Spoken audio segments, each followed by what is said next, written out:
Okay, so we started with introductions. We're going to be doing a media literacy 101. That's going to take approximately 20 minutes. We're then going to hop into media skills. There's going to be a short break, and then we're going to go into the actual exercise where you're going to be able to apply some of those media skills that we've discussed and get some practice. Because the best way to learn how to speak to the media is to actually practice those skills. And then we're going to go over an example of a campaign that did it right, that leveraged media to great effect, and why, like why that was a great campaign. And then after everything is said and done, we're going to go into the question period. Okay? So without any further delay, let's get started. Okay. So just to usually when I do these workshops, I start off by asking the question, why did you decide to take this workshop today? What were some of the things that you were hoping to learn or get out of doing the workshop? And I would love for everyone just to take a minute to type into the chat what are some of the objectives, some of the things that you would like to learn or would like to know how to do after having attended this workshop?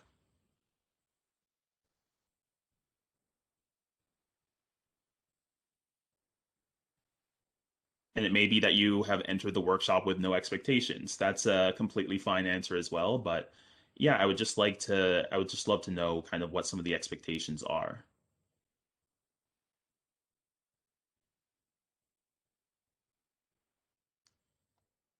Okay. So, how to capture attention in a very crowded field, new tools and strategies that I can use, ensure we're using anti-racism. Oh, that is going very quickly. Let's see here. Ensure we're using anti-racism and an anti-oppression oppressive lens in all our communication, best practices, better recognize opportunities to tell client stories, to be able to increase my ability to get the message across. Awesome. Okay, beautiful. So we did have some conversations prior to the development of this workshop, and my goal is to hit on all of those items. And I'm going to go through during the break to see if there's anything I haven't hit on so that at the end of the presentation, if there are specific questions I can address that help you to walk away with those things that you really want to walk away with out of this workshop, we can hit those goals too. But to start with, we're going to do a quick like media literacy 101. Like I mentioned, I want to ensure that we're all starting from the same foundation. And while some people may have taken media literacy courses in the past or may have a better grounding in media literacy, um, others may not. And it's important that we're starting from the same place. So I always like to begin the media training with a brief discussion of the media and how it works. Not necessarily the business side of things, and yes, the slides will be shared, but more so from a sociological perspective. I think it provides a foundation that makes everything that follows a lot clearer. So, in talking about media literacy, we're going to discuss what is media literacy, implicit versus explicit understanding of communication, what is the media, and some of the key concepts in media literacy. But to begin with, just a definition. Media literacy is the ability to access, analyze, evaluate, and create media in various forms. And I think this touches on a lot of the key aspects of what you'd like to walk away with out of this workshop. In short, media literacy is the ability to truly understand what you're seeing on the medium and appreciate why certain messages are communicated the way that they are on those mediums. Most of us view the media passively, and media literacy allows you to actively engage in the content that you're seeing on your screens. This goes beyond simply understand what is being said explicitly. It's an understanding of the context, and through that context, what is being implied. Above all else, it allows us to appreciate that media, whether you're talking about the news or the latest episode of Grey's Anatomy is all a collection of stories.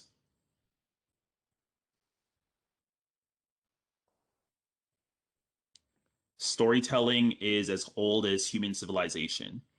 It has represented means of transferring knowledge and lessons from one generation to the next.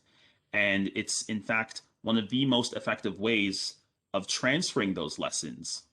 What's important to note is that over the course of these generations, the stories have been edited to make them more relevant and more appealing. Stories are almost never a strict retelling of events. Even when you're talking about a biography of a person's life, it is a perspective on that person's life, such and formed in such a way that it is memorable. Stories contain embellishments, descriptors, and are filtered through the context of the storyteller. It's often said that history is written by the victors of the wars, that is, rather than those who are the ones who were defeated. But both of their stories are just as valid. It's just you hear one and not the other. Media literacy allows us to better understand the context of the storyteller and take a critical view on the story that's being told. We need to do the same with our own stories when we're telling those stories. We have to learn how to edit our stories in such a way that it communicates the key information that we actually want to communicate. So, not just a strict retelling of events or a strict retelling of the facts, but taking out the parts that don't serve our purpose of informing the audience and refine the story to increase its efficacy. And that is actually transmitting the information that we intend to transmit, having the audience walk away with that key information that will really make a difference for them and for the organization telling the story or the individual telling the story. Storytelling represents a fundamental form of transmitting information, in particular, the narrative. So when I talk about the narrative, it's distinct from expository information. The narrative is the storytelling form with the beginning, middle, and end. Expository is more data. It's more just giving you the strict facts and the strict information. An example of this is car commercials. We see in this commercial, it's a little kid dressed as Darth Vader in front of a Volkswagen. There are many ways that Volkswagen could have told the story of the features of this vehicle, and they chose to do it in this way. Now, I'm showing you a static image rather than the actual video, but really, I think this still tells a story of the car. If you're watching the video, you would see the automatic features like the locks opening and closing and the windows opening and closing, which tells a story of the automatic features of the car. The fact that it's a child that is in front of the car shows that this car is family friendly and child friendly. Now, they can list all of this information. They can talk about the safety features in terms of the airbags and the crumple zones and the horsepower and all of that. But in a lot of ways, this is more compelling. This is what's going to stick in people's mind when they view the car commercial. The kid in front of the Volkswagen and his dad playing with him by playing with the car. So all of that to say, storytelling is it's very important to understand storytelling when we're talking about media literacy. So right before going into the key concepts of media literacy, it was important to kind of cover that. And we're going to jump into the 5 key concepts of media literacy now.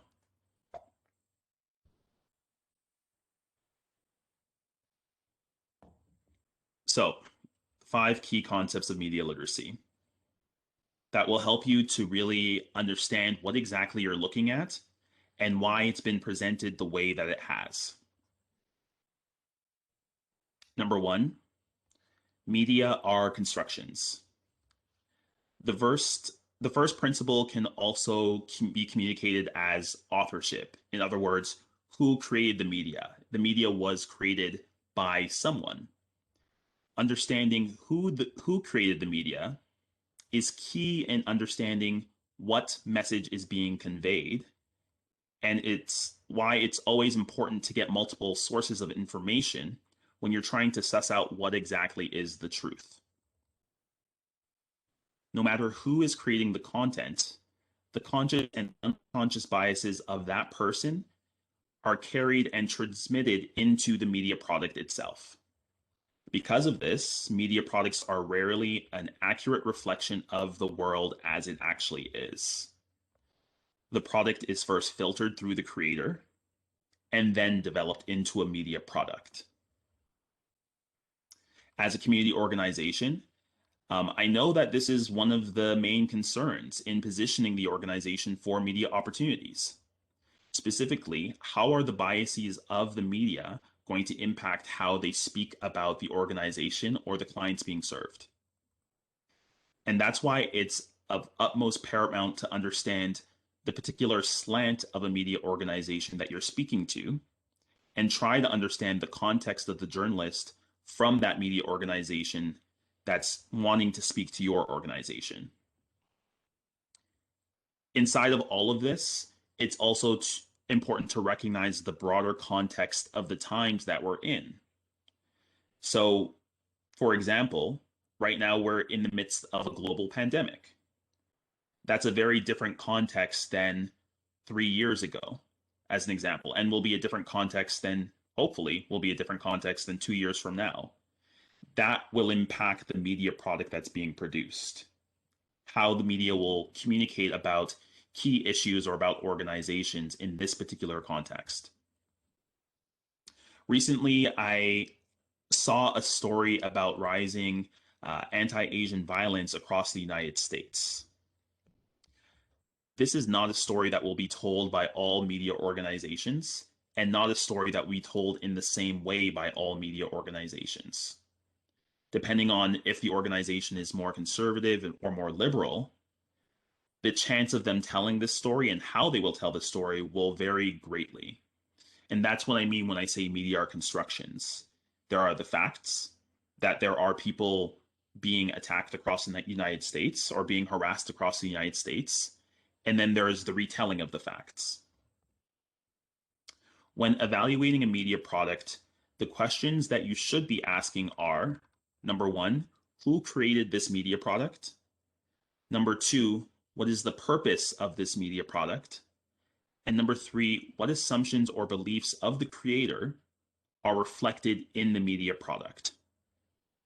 Now, when we start talking about the third point, the assumptions and beliefs of the creator, we're starting to get into explicit versus implicit messaging.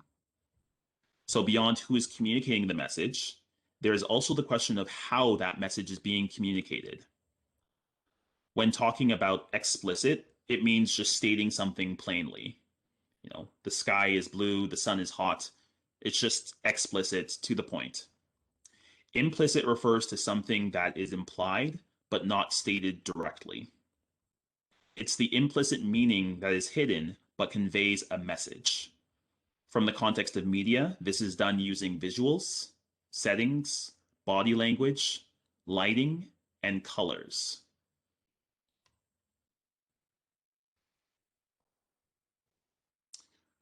All of that to say, a story is not just a retelling of what happened. A media story is not just a retelling of what happened.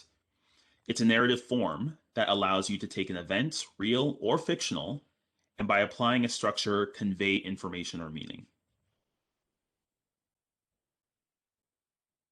All stories have structure and narrative form, and these stories convey a lesson, whether you're talking about fictional or actual media products, nonfiction. And here's just an example of the spectrum of media from a Canadian context. And you, of course, have media that are more liberal in slant and media that are more conservative in slant. Depending on the story that you're hoping to tell, you want to really consider who does it make sense to speak to. Rarely will it make sense to send a press release or pitch all journalists all the time at every media outlet, because the context is different. different publications will construct the story in different way, and you want to be aware of the political leaning or political slant of a news organization before you approach them. Okay. Number two, audiences negotiate meaning. The second principle of media literacy is that different people understand things differently. It can be remembered by keeping the audience in mind. A media product is not created solely by the producer, it's created with an intended audience in mind. It's a collaboration. Different factors such as age, gender, race, and social status affect the interpretation of information. And it's really important for community organizations in particular to keep this in mind. Often, community organizations fall into what I call the curse of knowledge, where they believe that it's a common understanding that what they're doing is good and commonly understood to be good. However, depending on the person you're speaking to, they may have a different understanding of the work that you're doing. And it's really important to bear that in mind when developing certain media products. Understanding of the media is mediated through our own particular worldview. We'll view something as positive or negative based on our own context, our own experiences. So when you're developing a particular media product for a particular audience, it's important to bear that in mind. Number three, media have commercial implications. The third principle of media literacy can be understood by recognizing that all media has a purpose. This goes beyond purely entertainment or information. In fact, I would say in all ways, in some form, it's tied to making somebody money. Like all media in some way, in some form, is tied to making somebody money. In some cases, this commercial link is obvious. When you see a billboard, you know that some person has purchased that billboard in the hopes of convincing you to purchase their product. In most cases, the commercial link is less obvious. One of my first jobs as a communications professional was working in a large public relations firm. And specifically, I was working with Intuit TurboTax. It's a tax software company. What we would do around tax season is actually pitch journalists to have us write stories. And in reading the story, you wouldn't know that it was a story pitched by Intuit TurboTax. You would just think this is a story about the latest tax benefits that I can take advantage of, or the latest tax credits that I should be applying. When reading an article, you may not realize that a public relations representative pitched the journalist on that story. And when you're watching a movie, you don't really think about the fact that the main character is using the latest mobile phone or drinking a can of Coke. You don't necessarily consider that every piece of information you add to your Facebook profile allows companies to target you more accurately.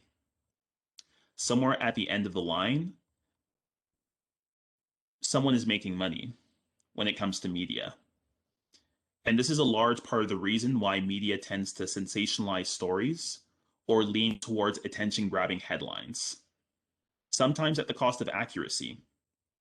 The more attention an article or a news segment gets, the better the ratings, and the more money can be charged to advertisers. So when considering this, it's important to ask the questions, what is the commercial purpose of this media product? How does this influence the content and how it's communicated? And if no commercial purpose can be found, what other purposes might the media product have? For instance, to get the attention for its creator or convince audiences of a particular view.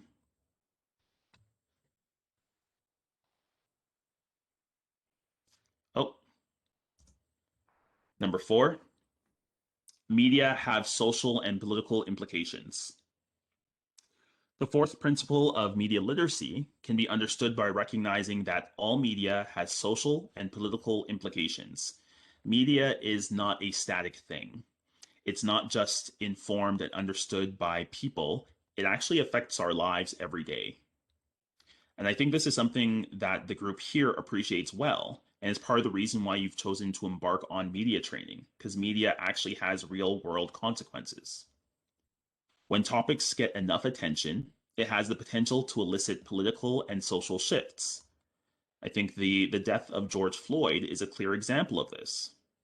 Do you think there would have been nearly as much outrage or as much of a shift or as much funding being made available to Black communities if his death was not recorded, if it was not spread over media in the way that it was? I would argue no. And that's because media has real, tangible social and political implications. Another clear example is politicians and the impact that media has on them, both positive and negative, and specifically on their ability to actually get elected.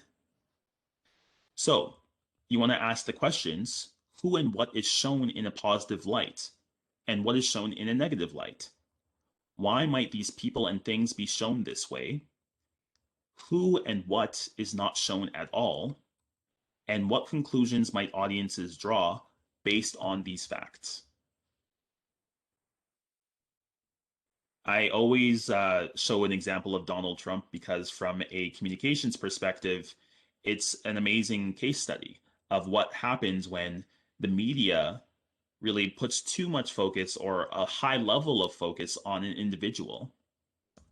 The stories that the media covered when it came to Donald Trump were the Obama birth certificate, Donald Trump's outrageous actions, Hillary Clinton's emails, Donald Trump's tweets.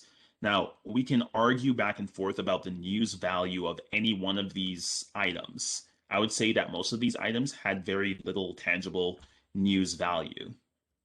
That being said, the fact that the media covered these stories and covered them to such a large extent gave Donald Trump millions of dollars of free advertisement, got his name out there in a way that just wouldn't have been possible had the media not covered him in the way that they did. So whenever you really want to consider the real world implications of the media and the news media in particular, you really just have to look south of the border. I mean, he's not in power anymore, but it's a really great case study of the power of media. Now, the last point, media have different aesthetic forms. The final principle is the idea that media has a different aesthetic form, and the content is actually informed by the medium.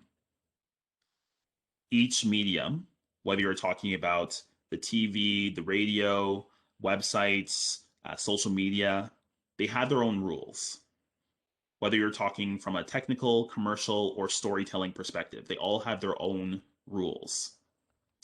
This is not just a difference between social media and traditional media, but also between broadcast and print. The expectations of how a message will be framed will differ depending on the medium, and how the message is framed tells a story.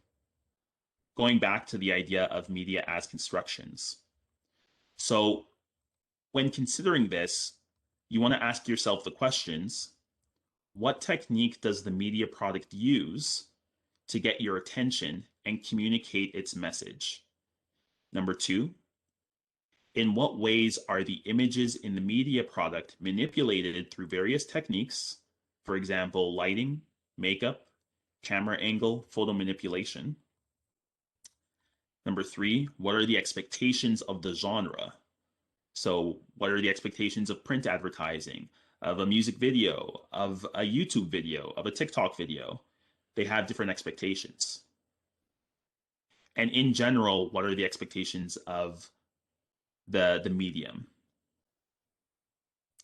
So, what is the point of all of this? I had the opportunity in 2018 to attend a conference hosted by the Canadian Association of Community Health Centers. And at the conclusion of that conference, Scott Wolf really drove home the point that organizations need to get better at telling their stories. There are certain not for profit organizations for whom people have a very clear idea of what they do. Things like hospitals and universities, you don't have to actually ask the question of what do these organizations do. And as a result, it's actually very straightforward, relatively straightforward for these organizations to get the support and funding that allows them to do the work that they do. Other not-for-profit organizations don't benefit from this broad recognition of the work that they do and the value that they bring.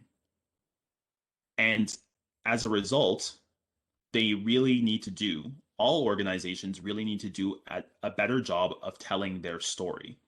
And when I say telling their story, I really mean telling the story of the clients that are assisted by the great work that you're doing.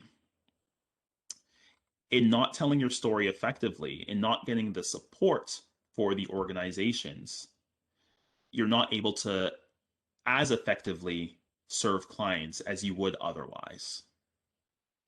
And now I know nobody is in this work to become famous, but being more well known provides more access to funding, partnerships, and general awareness.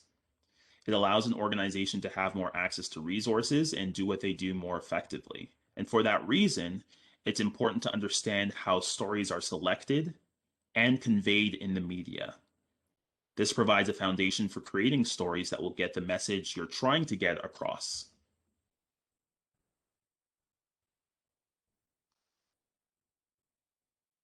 We're always working with an interpretation of the facts, not the facts themselves. So when you're sharing stories, when you're looking at how to frame stories, it's really important to bear that in mind. And that's why we discussed all of the aspects of media literacy, because it's in understanding those aspects of media literacy that you can form the facts in such a way, in a narrative form, that is accepting to the media, that is palatable to the media that you're trying to approach. So, in closing out this section about media literacy, some mistakes that you will not make. Number one, thinking that the audience needs all of the details. There are a lot of details a client may tell you that you would want to relay in a story, but you want to be selective in the details that are important and help you to tell the story that you want to tell. Also, in being selective in those details, you ensure that the media only picks up on the key messages that you're trying to get across. Number two, don't make the mistake of telling rather than showing. There are things that you can tell the audience without telling them. It's a lot more compelling to say, I walked outside and was struck by a cool breeze, than it is to say it was approximately 8 degrees. You want to find different ways of getting the information across, whether you're speaking to a journalist or the general public. And again, this comes back to the idea of narrative storytelling. How do you leave the audience with the information, with the key messages in such a way that it's memorable? It's very rarely going to be by just telling them the straight facts. And I'm not trying to dismiss the importance of, facts, figures, studies, surveys. It's just the narrative form is a proven way of getting information across in a way that it's memorable. Number three, don't make the mistake of using overly technical information. The story should be told in such a way that the average person can understand it. Just simple, plain language. This means no acronyms. This means no technical language. It means as much plain language as is reasonable for the audience that you're speaking to. And again, depending on the audience, the amount of technical information that you will be using will differ. If you're speaking to a group of researchers or an institutional audience, that will be different than speaking to the general public. However, the same rule still applies. You want to keep it as plain language as possible because that's the most effective way of getting the message across. And number four, do not make the mistake of skipping the best part of the story. In working with community organizations, I see this a lot, actually, that organizations in developing case studies, in telling the stories of clients, they will often skip the best part of the story, which is the triumph. And when I say that, I mean the personal triumph. of the client that you're speaking to, the immediate triumph in accessing the service, and what that means for them as an individual living in society. As much as is possible, you want to include the triumph as a part of that story because that's what makes it memorable, the emotional aspect of it. Okay? So, with all of that being said, having now a ground in media literacy, we're going to shift over to teaching you some basic media skills and actionable tips that you can use to engage with the media immediately. So, just to give you a breakdown of what we're going to cover in media skills, and like I mentioned, we're packing a lot into this time. We're first going to go over some interview skills, some things that you should bear in mind if the situation ever arises where you are approached for a media interview, or if you are proactively going out to speak to the media, some things that you can do to prepare for that engagement. Number two, I'm going to provide some tips in collecting and sharing client stories. I put rough timing here. We may go a little over 5 minutes in the client story section, but I'm trying to keep it, somewhat tight.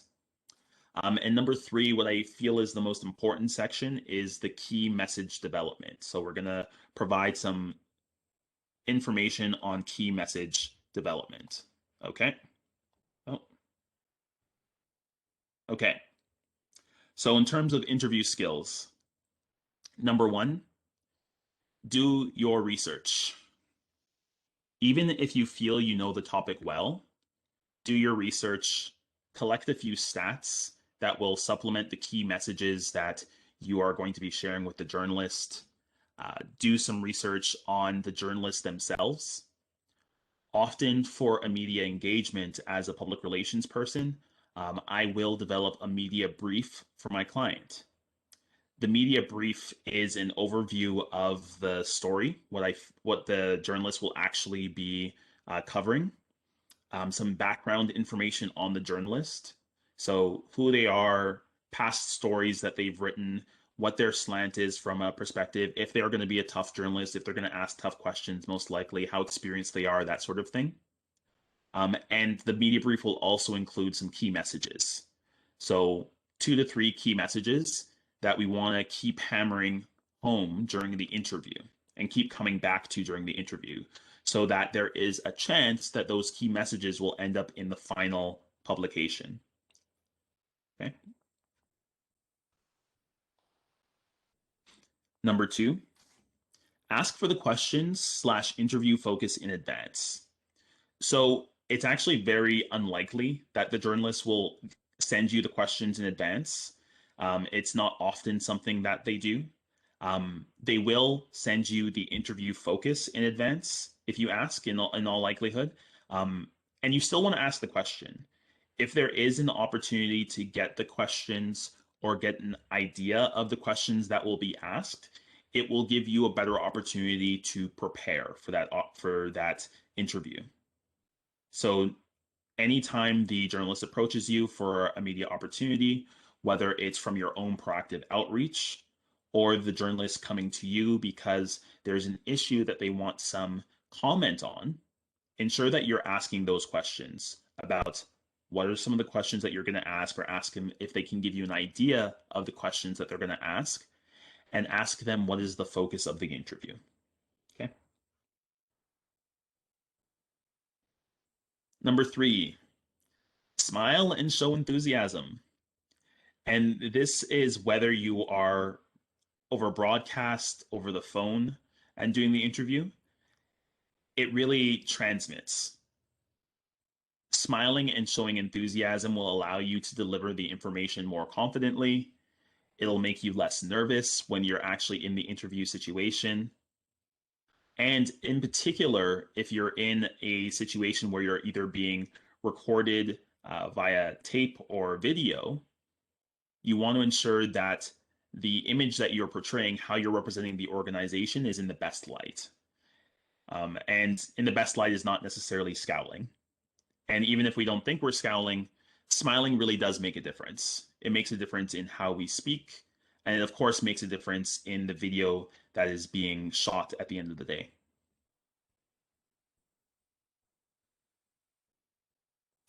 Number 4, slow it down. Even if you don't think that you are a fast speaker, or if under normal circumstances you're a fast speaker, two things often happen when you're in an interview situation. Number one, you get nervous. And when you get nervous, you tend to speak more quickly. This is just something that happens naturally. It's something that's unconscious. It's something that you might not even notice. So when you are in that interview situation, you want to almost tell yourself in the head, inside your head, slow down my speech. Like take it down a notch, take it down by half. It may even sound like you're speaking too slowly. And that's probably because you're nervous and you just want to get it done and over with. In fact, what's happening is you're likely speaking at, if you slow it down to like 50% or 70% of your normal speed, you're likely just speaking at a normal, confident speed, at a speed that would be well received over radio or over television. And you will, by slowing down, you're able to get your key messages across. It gives you time to actually think. Often, what happens in interview situations is that there's this pressure to answer quickly and give the answer right away. When you do that, you do yourself a disservice because all the preparation that you've done before then kind of goes out the window. Rather than giving yourself the best opportunity to give the optimal answer, you kind of rush through the response. So one of my biggest tips when it comes to interview is just slow it down, like slow it all the way down. Number 5, assume that nothing is off the record. Now, this is not to scare you, and this is not to say that if you speak to a journalist and they say that something is that you're off the record, that they're going to turn around and publish what you say. I'm not saying that necessarily is going to happen. What I'm saying is from the moment that you start engaging with the journalist, assume that anything that you say can and will be published. So only share information with the journalist that you're comfortable having published. This seems like an obvious point, but oftentimes when we get comfortable with folks, when we get into conversation with folks, we may just start talking off the cuff. And you may inadvertently share information that you didn't intend to share, either about the organization or about your own life, things that you just heard and you kind of slip of the tongue. To prevent against that, just bear in mind nothing is off the record. That's just not a thing. So assume that nothing is off the record.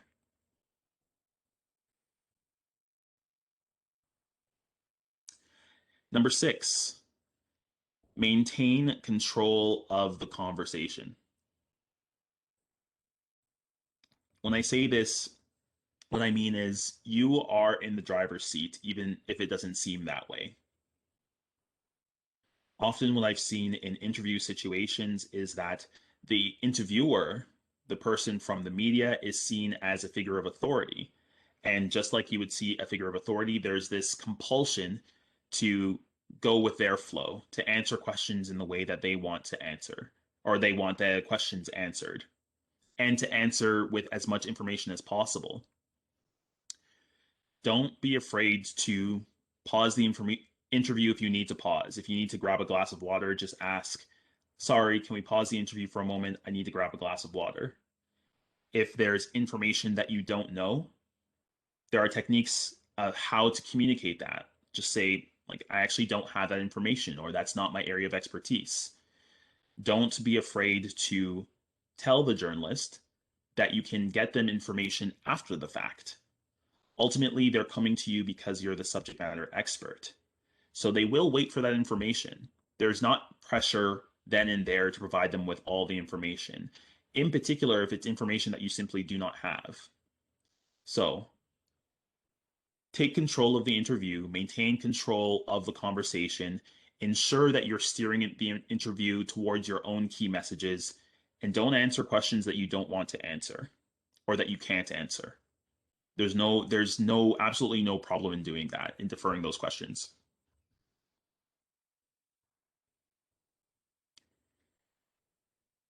Number 7, bridge to your key messages. Now, in an interview situation, and you may see this a lot in a political context when they're having debates, you'll see the candidates pivoting, constantly pivoting. It actually becomes very frustrating at a certain point because it feels like they're not ever answering the question that is being asked. And that's because they're very well trained. They're very well practiced in getting their key messages across and getting their sound bites across. The way that during an interview, you want to listen for questions that address controversial issues, veer off on an unhelpful tangent, or focus on an unimportant angle. When this happens, you want to answer naturally with a brief statement that acknowledges the topic of the question and plan a way to pivot or bridge back to your most important point. You can insert bridging phases like, that's an interesting observation, but more importantly, dot, dot, dot. Or, I would not say that, but what I would say is, insert key message. Follow the bridging phrase with one of your top talking points. During your research and preparation phase, that's something you should be developing, your talking points. This could be a message that is most relevant to the question or the most important thing you'd like to say. And you don't have to worry about being a little repetitive. It's more important that you say something twice and are able to share all of your talking points than to miss an opportunity to deliver an important message. However, you want to be careful not to overuse the bridging technique either. It can make you sound very evasive. Like I mentioned with politicians, they sound very evasive because they're being very evasive. You want to try to keep the conversation as natural as possible. Oftentimes, the journalist will get the point, in particular if they keep coming back to a topic that you're just not willing to engage with, and they will move on to the next question. It becomes kind of a waiting game. And you want to be the person that wins that waiting game by getting your key messages across.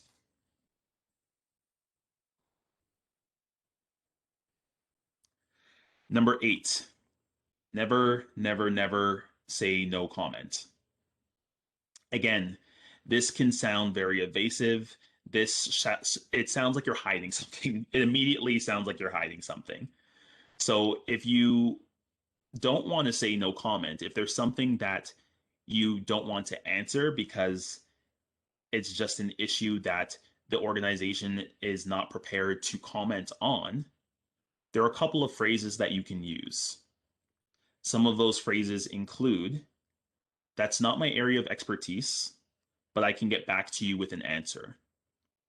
Or, due to confidentiality concerns, I'm unable to answer that question. Or, I wish I could provide an answer for you. Let's say the journalist's name is James. I wish I could provide an answer for you, James. I'll have to get back to you on that.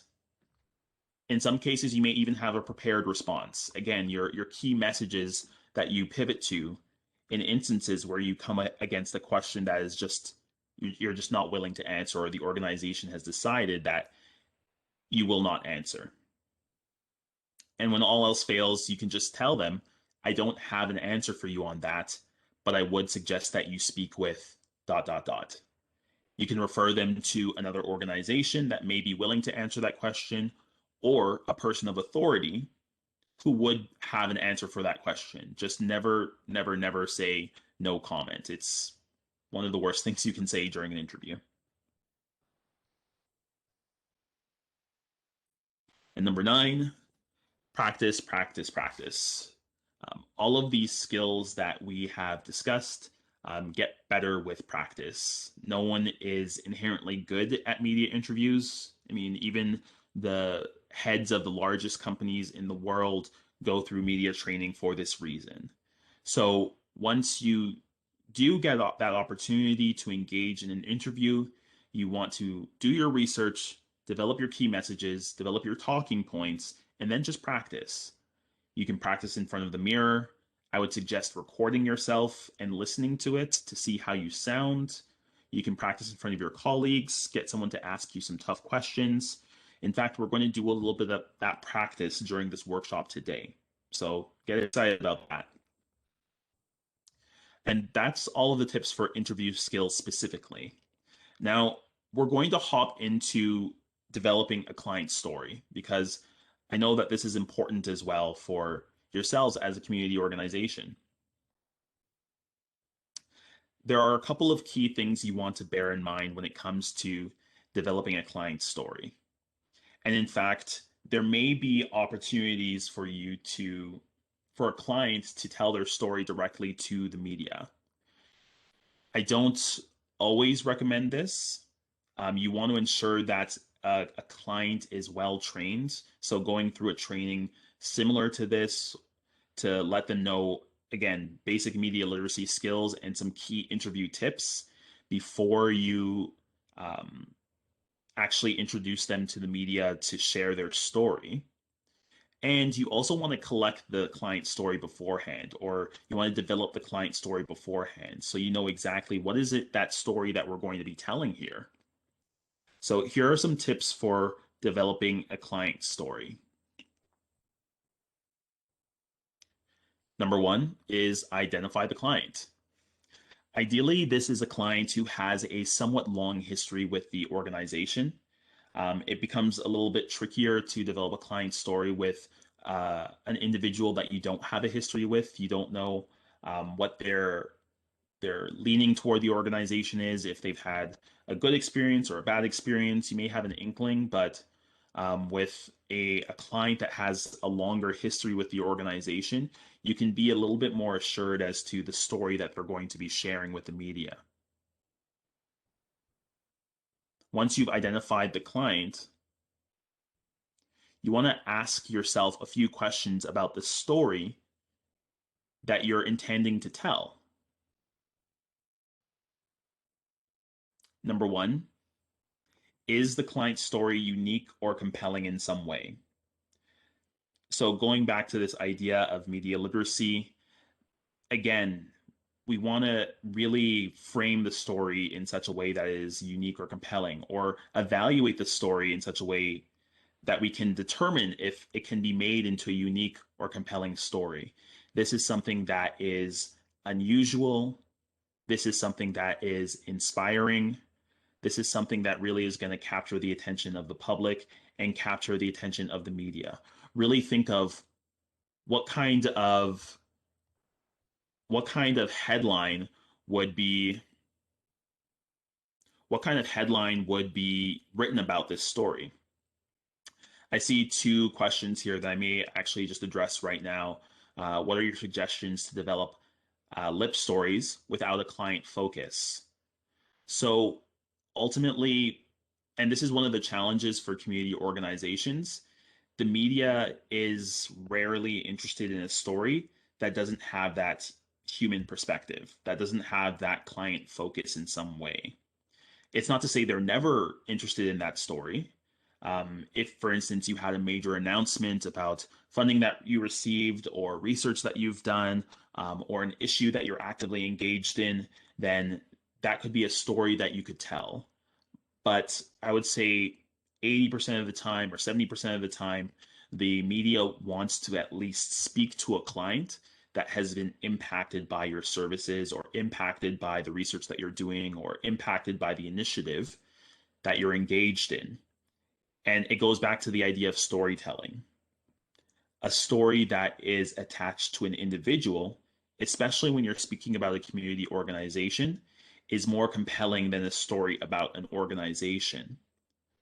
So if you have concerns about identifying a client specifically, pardon me, newcomer. If you have concerns about identifying a newcomer specifically, then still look for stories, newcomer stories that are inspiring, that are interesting, or are compelling, and just omit the name of the newcomer. So you can still tell the story, ask if you can tell their story, and then anonymize them. So have it such that it's not their name that's being shared, just the name of someone who wishes to remain anonymous. And that's one way to share the client story. Okay. So tied to unique or compelling, you want to ask yourself, does this story have some sort of triumph over the past? So the most interesting stories are the stories that are tied to some sort of challenge that transition into a triumph. It's a sort of narrative arc that has the beginning, the middle, where the conflict usually occurs, and the end, where the triumph or the success over the past, the transformation occurs. So, in telling this story or in identifying the client's story, you want to ask yourself the question, does this client story have some sort of triumph over the past? Is it unique or compelling? Does it have a triumph over the past?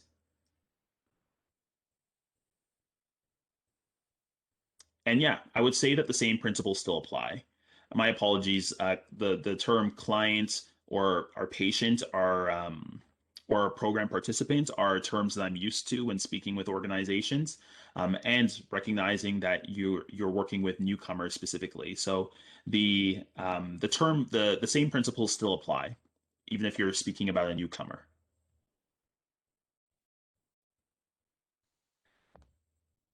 Number three, was there a lesson learned? Is this a story with a moral?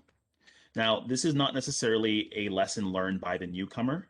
It could also be a lesson learned by the organization, which makes for a very interesting story. It's a way to tell a story about the organization or highlight the organization in a way.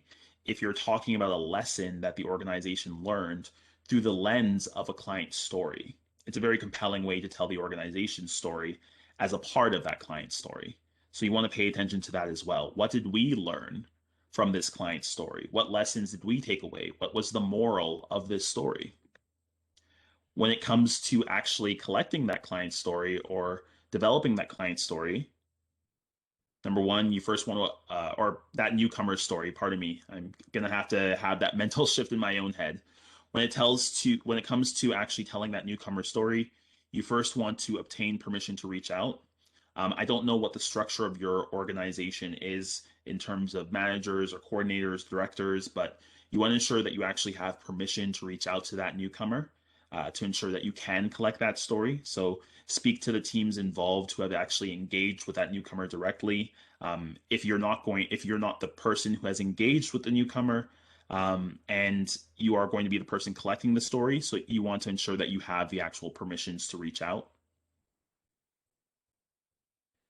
Number two, conduct an initial call to see if the story would be a good fit and to set up an in-person meeting. I mean, typically that's what you would do. I would replace in person, of course, with a Zoom meeting if all possible. An over the phone meeting is fine as well, but I find it makes a difference in the quality of the story being told if you can see each other face to face. So if it is at all possible, I would say set up a Zoom meeting with the newcomer, whose story that you want to tell. Considering that in-person meetings at least at this point are just not possible. In normal circumstances, I would suggest that an in-person meeting is, of course, the best option. Number three, you want to ask permission to capture the story. So actually obtain permission to capture the story. Have the newcomer sign a release for the story that will give you the ability to share that story over different mediums, whether that is social media, the media interview on your website. You want to ensure that you do your due diligence there. And if possible, it would be great to also capture images of the story and a recording. The recording provides an easy way to document the story after the fact rather than taking notes during the conversation with the newcomer. And the picture provides you with an extra, more collateral that you can share as a part of the story itself. Okay. You want to meet with the client. This is when you're actually collecting the story. Again, this would be over Zoom under the current circumstances versus in person. And then you want to have, there's a few considerations. You want to meet in a quiet location where you're able to collect the story uninterrupted, but also record the story without any major concerns of noise. You want to ask the client again if you have consent to record the story. You want to explain as best as you can how the story might be used. So you want to consider what the use scenarios are and share that with the client, because or with the newcomer, because they may or may not be comfortable with certain forms of sharing the story, and they may or may be comfortable with other forms of sharing the story. So you just want to be sensitive to that. While they may be okay with you sharing the story in an annual report, for instance, they may not be as comfortable with you sharing the story over YouTube or on the website. So make sure you're asking those questions before you begin. Even if the written consent has been obtained, you want to obtain both verbal, you want to obtain verbal consent again before you start the interview.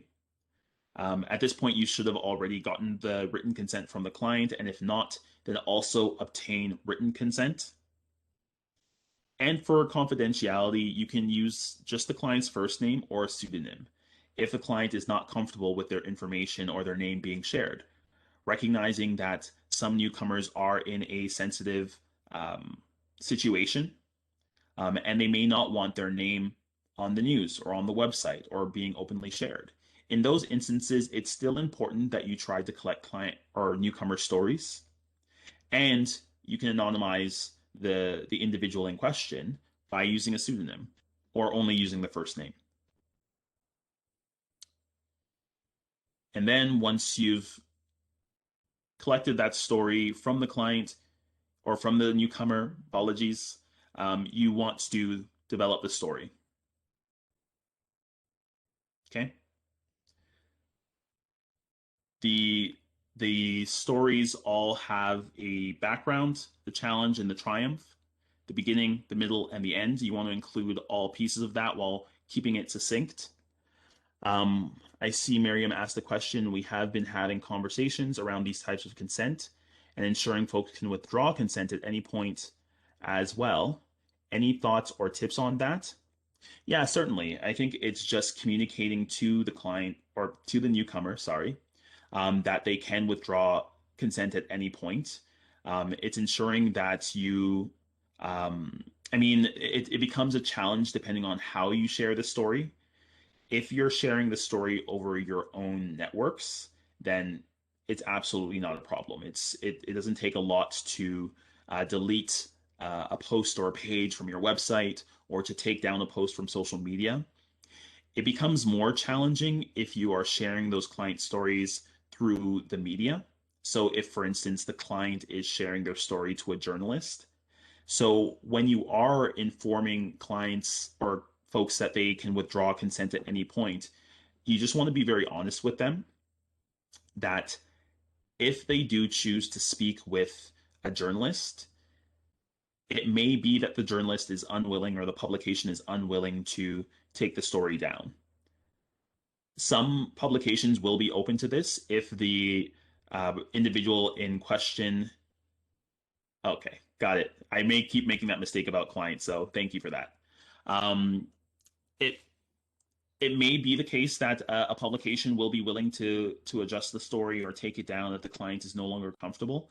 If you explain the situation and if there's a rationale, I just wouldn't count on it, and I wouldn't want to impact the relationship with the publication if it can all be prevented, impacting that relationship. So I would be clear with the client that yes, we can remove your story if you change your mind. You can withdraw consent and we can remove it from our own channels. However, anywhere outside of our channels where the story has been shared, we have less control over that, and guarantee we can't guarantee that the story will be removed. I see another question here that sometimes, perhaps due to dealing with language levels, that the implications of consent may not be clear. the info, even though you have obtained permission in writing and verbally, suddenly they change their mind. And that may be the case. And we want to do our due diligence in providing that opportunity to provide consent at multiple stages. That's why we ask them during the initial phone call, and we ask right before the interview itself begins. And you may actually have another step that before you publish it, you send the completed story. I mean, as a best practice, you should do this anyways if you're the one developing the story. With the media, they're not going to send you the story before they publish, but if it's something you're publishing to your own channels, you can share it with the client, share the story with the client beforehand, and obtain consent for a third time. At any point, they may change their mind, but yes, multiple stages of consent 100% are necessary. Okay? Okay. And then how to share the stories. So it's important just to keep these different methods of sharing the story in mind. Number one is, of course, case studies. And that can include articles on the website, articles on the blog if you have one. Medium.com is a great way for sharing stories if you don't have a blog on the website itself. Number two, videos and poster campaigns. So this is why it becomes really relevant and important if you can to collect the pictures of clients or collect video of clients, because that rich media in the form of videos and posters and social media posts is a very compelling way to tell a story. And I mentioned social media posts here as well because once you've developed the articles, the case studies, the posters, and the videos, social media is an amazing way to amplify the message. And that's not just on your personal social media channels. If you have partner organizations that you partner with, you can develop almost a partner toolkit that you can put together and ask for them to share the story as well. Depending on the campaign, of course, it may not always be appropriate to develop a partner toolkit where you collect the posts and the content for folks to share. But in many cases, it can be a very great way to share the story once it's been developed and get maximum use out of the story. Number two, once you've developed that story, there's of course the opportunity to approach the media for opportunities. And I see Miriam's point here, translation and interpretation to first language for consent documents feels important too. Yep, 100%. 100%. Number two is for media opportunities. Once you have collected that client story, this is a great way to actually start pitching journalists. There are periods of time when journalists are just looking for simple public interest news stories. So not hard-hitting news, but just stories that make people feel good and stories that are interesting and stories from folks in the community.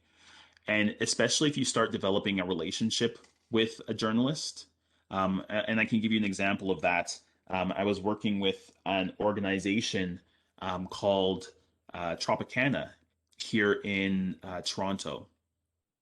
And I developed a relationship with the local media, with the Scarborough Mirror, which is a local publication, still part of the Torstar family, the big. It's still owned by a big media company, but it very much is a local small publication, the Scarborough Mirror. And I was able to speak with the writer or the editor of the Scarborough Mirror and have them offer a monthly section or a monthly article for the organization. With that monthly article, we had the opportunity to speak to anything. That could be client stories, that could be issues of concern for the public. But really, in collecting the client stories, it ensured that we always had content to share with the media. We always had something that we could approach the media with. So if you're not collecting those client stories, you're potentially missing out on opportunities just to share the great work that's being done. And then three, conferences and reports. I bring this up because in my own experience with organizations, it often becomes almost like a mad dash to collect client stories when it comes to developing stories for reports or for conferences, rather than having almost like a bank of stories that you can draw from, depending on the circumstance and the situation. So, depending on the different focuses of the organization or the different program areas of the organization, it should be a goal to collect client stories at least every quarter. So you have an up to date story that you can share depending on the opportunity that arises. I mean, my own preference would be that organizations are collecting stories on an ongoing basis, like once a month or once a week, recognizing that you don't necessarily have the resources to do that. So if you are able to collect stories for once a quarter, every 3 months or so, that at least ensures that you have one story that you can use for opportunities or that you can leverage for opportunities that may arise. And that could be in the form of a conference or a report. Okay. Now, in the final piece here, we're going to talk about key message development. And this is the final piece before we go off on a break. Okay. So, key message development is of utmost importance, uh, not just for media opportunities. Oh, to touch upon ensuring meaningful, engaging stories are shared without exploitation and tokenization of newcomers and clients. Okay, for sure. So actually, we can step back to that, and I think it actually ties into the key message development here. So Miriam asked, "Can we please touch on ensuring that meaningful and engaging stories are shared without exploitation and tokenization of newcomers and clients?" And I think that actually comes out in your key message development. In developing the key messages of the organization, you're developing those key points that you want to ensure are highlighted in every story that you share and every talking point that you develop for media opportunities. As it relates to sharing stories without exploitation and tokenization of newcomers and clients, this comes out of your key message development. If that is an important aspect of the stories that you're developing, you want to ensure that comes across in the actual story itself, and that what that may sound like is that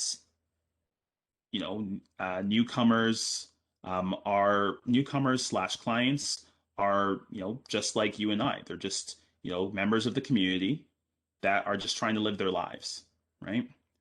And if that's, I'm not saying this is specifically the key message, but this is just giving you an example of what that might sound like. And you want to ensure that that is weaved into the story that you're developing with the client. So anything that diverges away from that key message or anything that takes away from that key message just needs to be cut. And that's why it's important to engage in this key message development, because it essentially becomes a framework for any communication that you're developing for the organization. And that is related to client stories, that's related to website content, that's related to poster campaigns and brochures. Whatever you're developing for the organization should be grounded in these key messages. When it comes to key message development, first and foremost, you want to take a look at the organization's strategic priorities. Oftentimes, we develop messages in a vacuum, which really does the organization a disservice, because ultimately, any communication that is being published or broadcast should be in service of the organization's strategic priorities. So, and the strategic priorities are, of course, updated every 3 years or 5 years for some organizations. So you want to look at the current strategic priorities and see how your key messages align with one or more of those strategic priorities. Okay.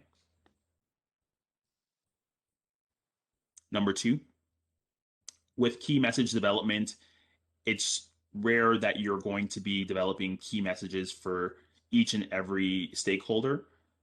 Or to put another way, it's rare that those key messages are going to be communicated in the same way to each and every stakeholder. So you want to ask the question, who are the target stakeholders for these key messages? Who are we trying to communicate to, and for what purpose?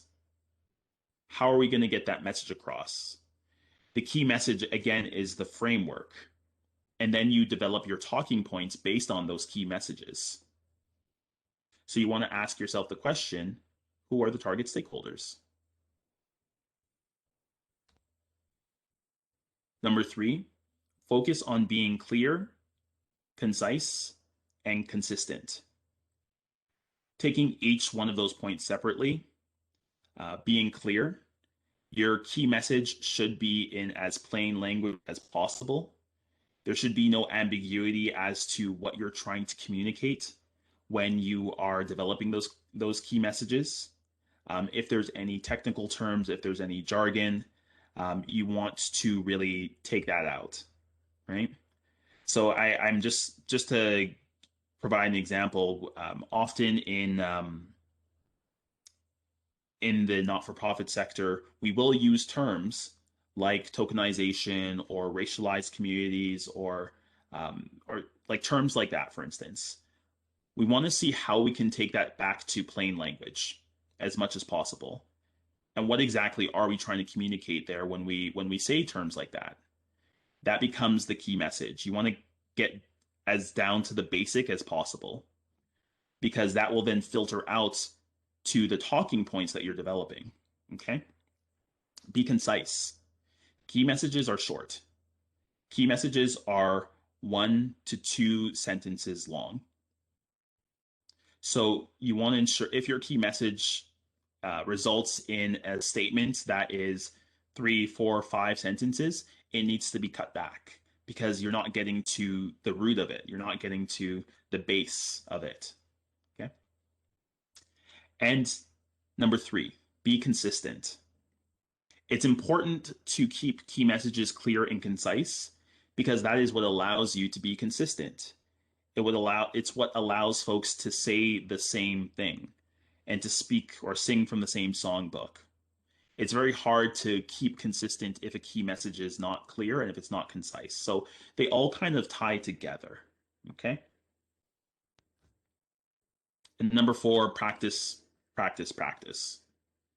Just like media training generally, just like speaking to the media in general, key messages and those talking points that you develop from the key messages require practice. It requires training. It should be part of the onboarding for the organization. As you're taking folks through the different processes of the organization, how they work in the organization, you should also be taking folks through the key messages of the organization. There's the vision, the mission, the about us, and then what are our key messages? What are the key things we want to communicate in everything that we do as an organization? Okay? Because ultimately, everybody within an organization is a brand ambassador. And in fact, the employees of an organization are some of the best brand ambassadors. And if you get this right, if everybody is communicating those same key messages, then it really benefits an organization and really builds understanding of what an organization does and the value of what the organization does. Okay, so we're going to take a quick break. After the break, I'll actually address some of the questions before we hop into the key messages exercise. So if you do have some questions that you want to address based on what we've discussed so far, please feel free to drop them in the chat. But we are going to take a 10-minute break right now. It's 1:31, so we'll come back at 1:41, and we're going to hop into an exercise that will allow you to actually develop some key messages, some talking points specifically that you're going to be sharing during an interview situation. We'll talk more about the exercise when you get back, but let's go on a 10-minute break. Okay? Awesome. Welcome back, everyone. And I'm glad that you all are enjoying the session so far. It's probably one of my favorite sessions to host. Um, I think media training and media literacy are really important for organizations, and unfortunately, not all organizations have the opportunity to take part in a media training session. So I'm really happy to be working with you all today. I'm going to be just scrolling down and addressing some of the questions that were brought up. Um, okay. So, in addition, I would agree with Nadia. Looking for ways to provide media training skill for newcomers, and public speaking training, so that they can tell their story themselves. It's something that we actively work to do when I was working at Access Alliance, almost modeling ourselves after I believe it's the United Way that has a speakers bureau, where they actually have organizations and clients of organizations trained to tell their stories more effectively. And then those folks are called on when a funder, for instance, wants to do a tour of a space, or if there are any sort of media opportunities or speaking opportunities, folks from the Speakers Bureau are called on for those opportunities. It provides a tangible way to build your skills in public speaking. It provides a media literacy training opportunity, which I think is important. I think it can be a really great capacity building opportunity for folks. So I definitely would encourage that if you can develop programs that provide media training or uh, public speaking training for newcomers. It really makes a difference and allows them to tell their own story, which is great. Um, any special considerations for stories regarding youth? Be sensitive, because I mean what a youth can handle in terms of a story is different from what a an adult can handle.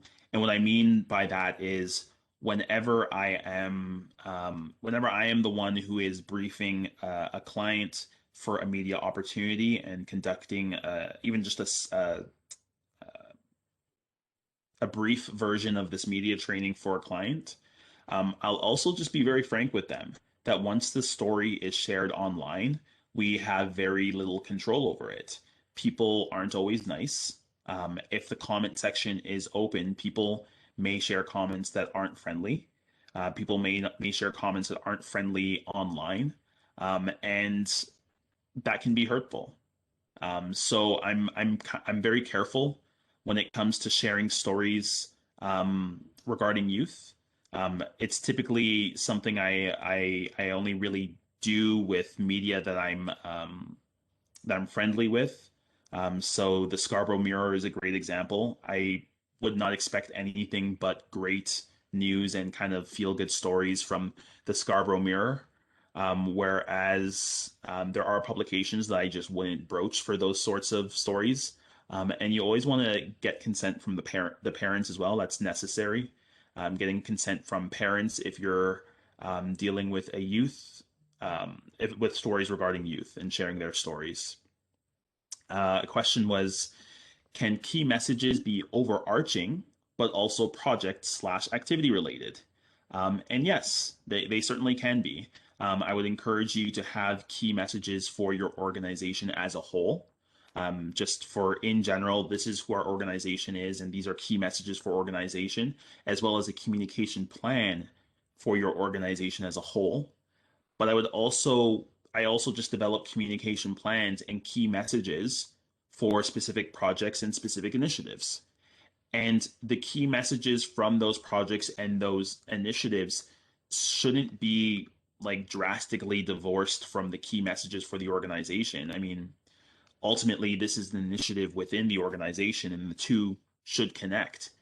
If the key message is connected to the strategic priorities of the organization, and those programs or those initiatives are connected to the key priorities, the key strategic priorities of the organization, then there should be a lot of overlap in between the key messages. So I wouldn't necessarily worry about developing key messages for project activities as well as the organization, because there should be overlap. So you can certainly do it. Are there any different considerations to take into account when working with ethnic media? I wouldn't say so. I typically treat ethnic media in the same way that I treat traditional media. I would say that they are a lot more accessible. the opportunity to speak with and connect with the editor-in-chief for an ethnic, quote unquote, ethnic media outlet is far greater than with a mainstream media outlet.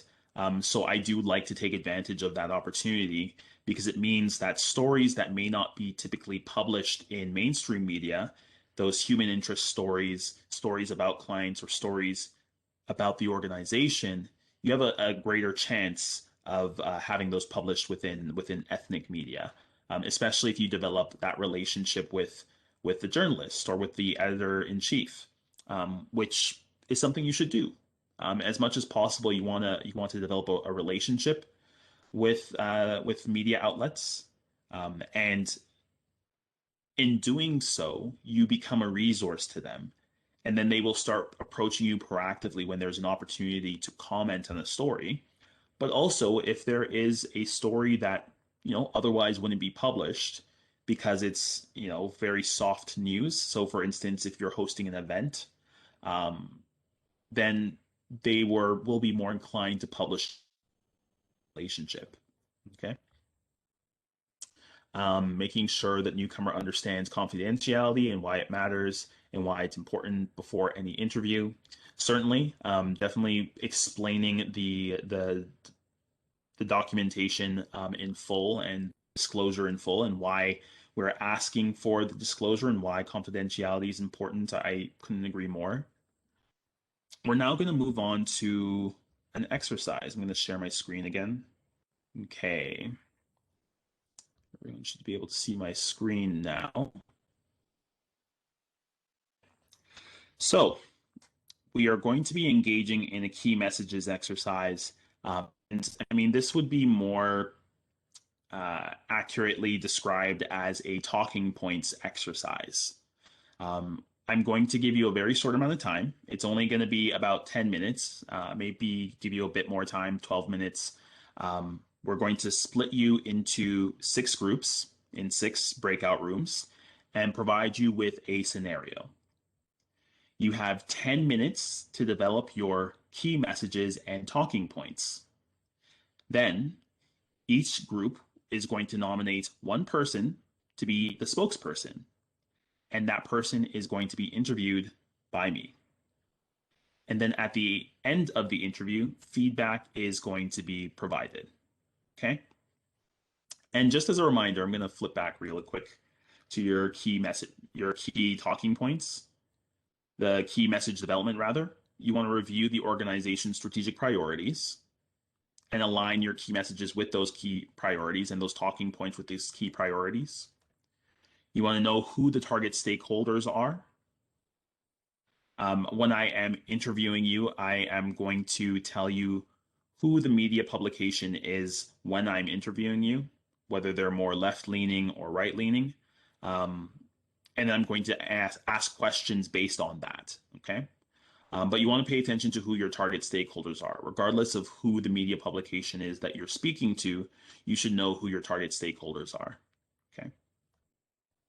Focus on being clear, concise, and consistent, okay?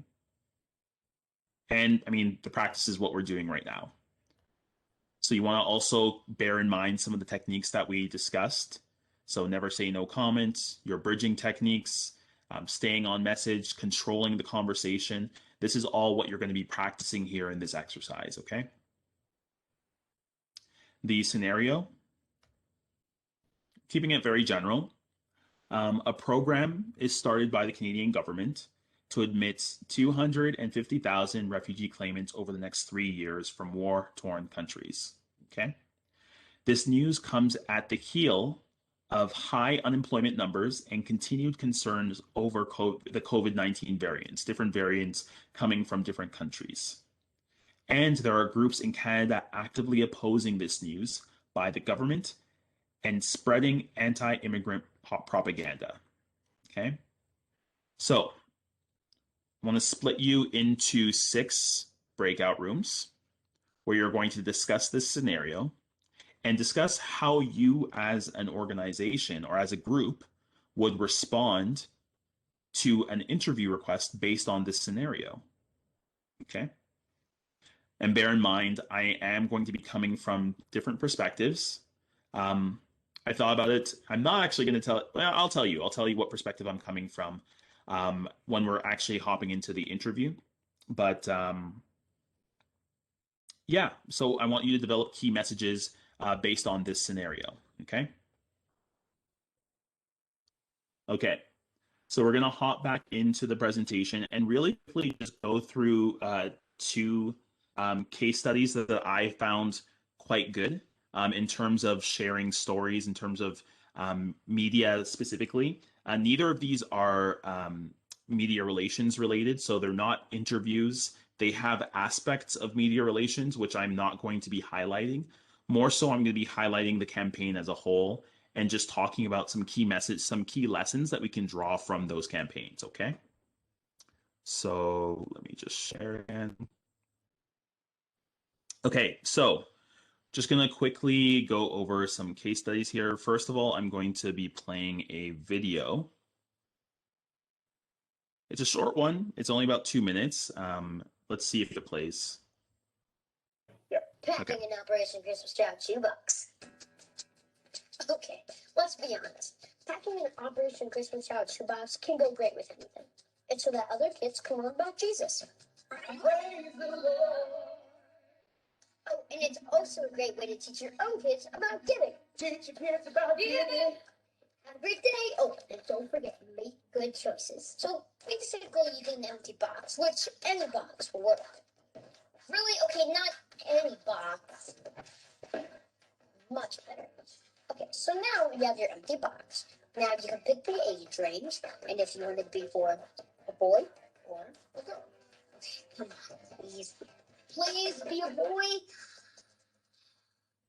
Well, we'll start with the pattern for a boy this year. First, you can choose a wow item, such as a soccer ball or a stuffed animal.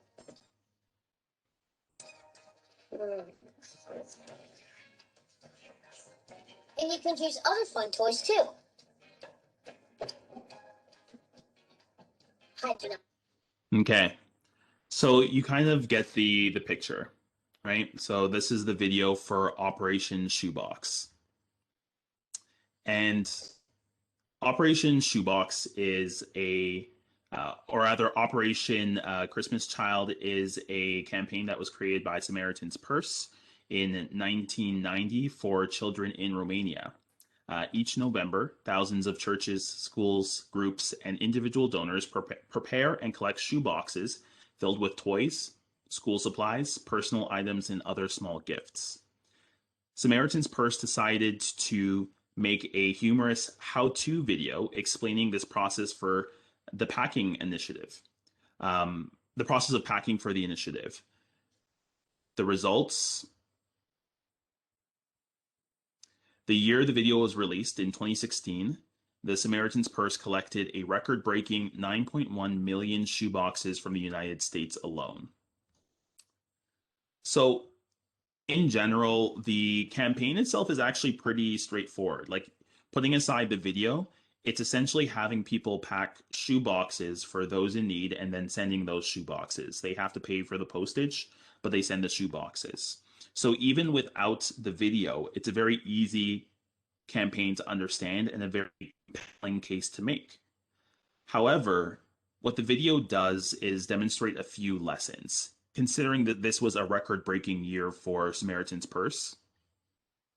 Number one, the video has a very clear call to action. If we were to go all the way to the end of the video, you would see that there's a call to action to donate and to put together the shoebox. The entire video is essentially a call to action to pack a shoebox for folks in need, for kids in need. Number two, they leverage video to convey information in a very engaging way. Like I mentioned, it's not very complicated. The process of packing a shoebox as a gift for children, but the video conveys that information, which could be very dry, in an engaging way, and in a fun way. And number three, it makes it very easy to get involved, both by the content of the video, just portraying this as an easy step that folks can make, and by the step-by-step nature of the video, just showing you how this actually works. Okay. So, in terms of your own campaigns that you're putting together, when you're looking to put together campaigns, number one, have a clear call to action. If possible, leverage video or rich media in some way to convey information in an engaging way. That could be video, that could be an infographic, that could be a poster. Number three, make it easy to get involved. It's a lot more effective if you're in some way able to go beyond just donate. Samaritan's Purse, this campaign is a good example, but I think the Ice Bucket Challenge is a great example of that as well. It has a very clear call to action. The call to action is basically to raise awareness, so asking people to participate in the Ice Bucket Challenge. It leverages videos, and it makes it very easy to get involved. You're essentially just dumping a bucket of ice on your head. So these are three lessons that we can take away for any sort of media campaigns that we're developing. And then a media campaign like this is very easy to translate to different platforms. So this can be shared on social media. You can use this to get media attention. So approach journalists to do a media relations campaign that's tied to this. It's very extensible. The other campaign I wanted to highlight, and I'm going through these relatively quickly, just being conscious of time, but if there was questions afterwards, I'm happy to address them. Was the IRCC's campaign, Immigration Matters Initiative. And some of you may already know about this campaign, but oh, pardon me, there's a typo up there. It has the header for Samaritan's Purse. But the campaign, the initiative itself relies on compelling storytelling to appeal to Canadians on an emotional level. It's actually a collection of stories that humanize immigrants while pointing out in realistic ways how they contribute to the economy and society as a whole. The stories are posted online and promoted via social media, along with facts about how Canada's immigration system works and economic data showing the impact of immigration on communities. And of course, hashtag immigration matters is kind of what they used. The results, the economic data that was prepared to support community conversations is still being used and was used actively by partners to anchor immigration conversations at community town hall events. In addition, the hotel, restaurant, and sports industries have been very receptive to the outreach efforts, and there's been collaboration on the initiative, amplifying the content, and even these groups generating their own content. So when we take a look at this campaign, some of the lessons that we can draw from it are number one, get partners involved. So one of the main ways that this campaign succeeded was actually reaching out and getting partners involved in the campaign, putting together a package that partners could leverage to share on their own channels, and actively engaging partners to do so. Number two, take a multi-channel approach. So don't just restrain yourself to only doing a social media campaign or only doing a media blitz or doing a media relations campaign. Leverage all of the channels that are available to you. And a connection to number one, leverage your partners' channels as well. So putting together that package that partners can share as well so they can leverage social media and their websites. But you yourselves also leveraging media relations, leveraging postering campaigns, leveraging social media and creating videos, anything that you can do to take that message, whatever the campaign is, and spread it to as many channels as possible. And number three, what made this really a compelling campaign and a successful campaign is that it was sharing stories. And this is what we've been talking about throughout this entire presentation, the power of stories and how it makes it a lot easier to convey information. They had the stats and they had the figures, but the stories help to anchor it and make it humanize the figures so that people really understood the impact of those stats. When the stats are just on their own in the absence of a narrative, it just doesn't have the same impact. Okay.